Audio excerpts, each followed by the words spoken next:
This demo, I want to show you what will happen if your BizTalk server doesn't have access to this file on the disk. So first of all, let's look at what BizTalk user ID, what user ID our BizTalk server is running under. And so we're going to BizTalk Admin Console, expand here and go to Platform Settings and then Host Instances. And here you can see the logon user ID. Right now this is an admin privileged user, and actually when you install BizTalk it warns you that you might not want to do that. But when I was installing, I was in a hurry and didn't want to set it then. But of course we can change this anytime you want. So what we're going to do is go to My Computer. I'm running on XP Pro here. I'm going to do Manage and go to add a new user ID. So from here we want to go to Local Users and we'll set up a new user. And let's see if I already have one here called BizTalk. I have one called BizTalk User. Well, just to make this be sure it's different, we'll call this BizTalk Host and set a little password and say that the user doesn't have to exchange it and it never expires. Now, in order for BizTalk to come up, that user will have to be a BizTalk admin. So let's go here and put member of, add, click advanced, and then find now. So I have to resize that screen for the video here. And then you want to look for BizTalk administrators, BizTalk server administrators, click OK, and now that user is a part of that group. So now we're going to attempt to go back to BizTalk admin and change the host. So let's do a stop. You can't change it while it's running. So this stops the BizTalk service on this computer. Then I go to right click Properties.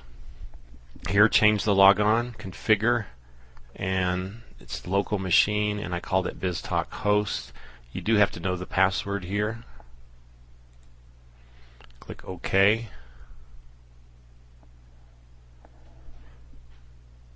Took just a few seconds, and then I'm going to try to start the BizTalk server. First we have to make sure it starts.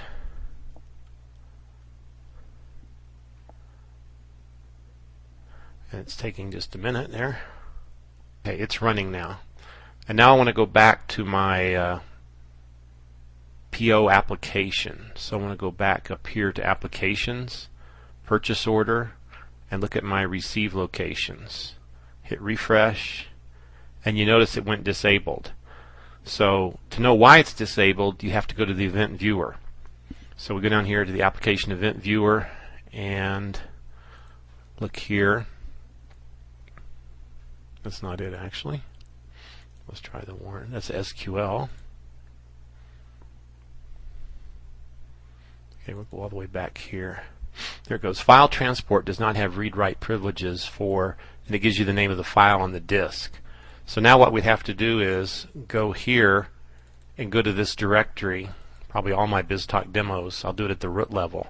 And I'll go to Properties, and then here I'll say Security, and you can see what users are here by default. And I want to add the user called BizTalk host and give him full control over these directories.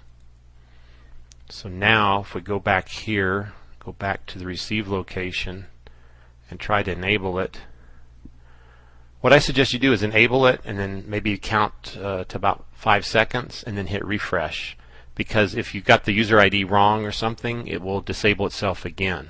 So you wait about 5-10 seconds, refresh it, and make sure it stays enabled.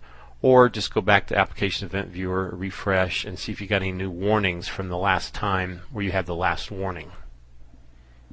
Now that was an example on the send port. What if on the receive port we take off that user for some reason?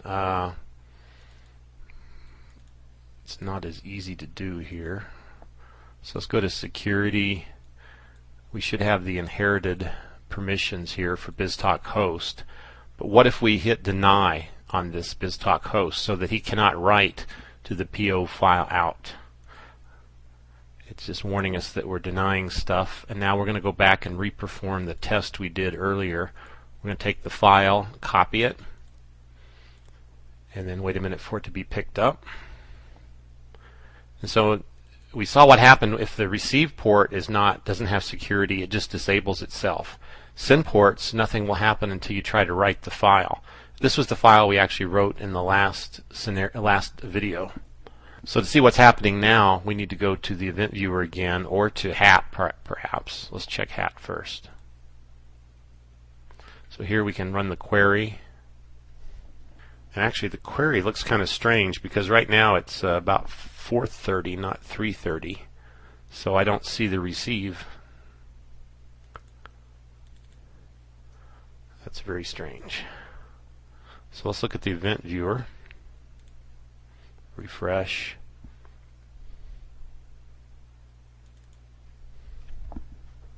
The adapter failed to transmit message going to send port PO schema out demo, and it gives you the URL, which is really just the file name.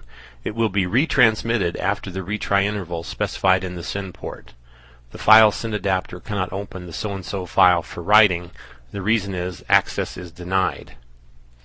So at this point we can go also to let's go back to the port. So we look at the send port. It said something about the retry interval. So if we go to the properties of that report and then go to advanced options, you can see that it will retry 3 times about every 5 minutes.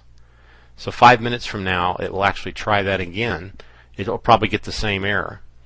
And then I'll go change the security back and then let it retry again in another 5 minutes, and then it will succeed.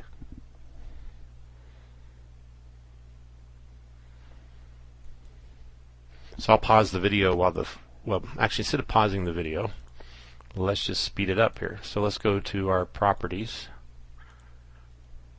We'll still have to wait 5 minutes for the first retry, but then let's set the retry. I'll tell you what, we'll just set the retry to 1.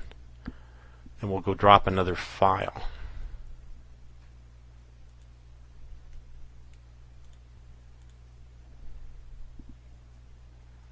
Okay, the file has been picked up.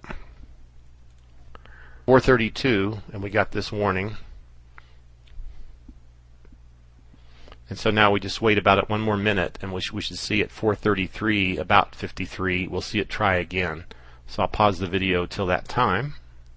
Okay, so 1 minute has lapsed.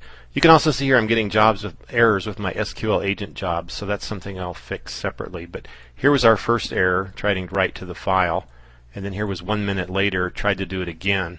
So now we'll go fix the security. We'll go back to here, go to properties, and we'll remove the deny from this guy. So now the override of the deny should not be there. And then we just come back here and wait for the next minute to elapse.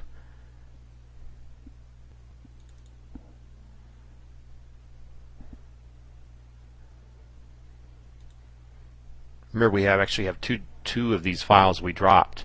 So I think that was actually from the first one. And I'm still waiting on the minute to go by now on the second one. So we're waiting on the 53 seconds roughly to get here. Okay, now we've passed that time. I paused the video there again, and now we go look at the output file, and you see the new file is there. And if we go back to HAT, run our query, for some reason our query is not showing up in HAT. That's very disturbing, but I won't worry about that right now. So the point of this video was that if your security is not set up for your output files, then you will have problems. And there's the second file that we dropped has now come through.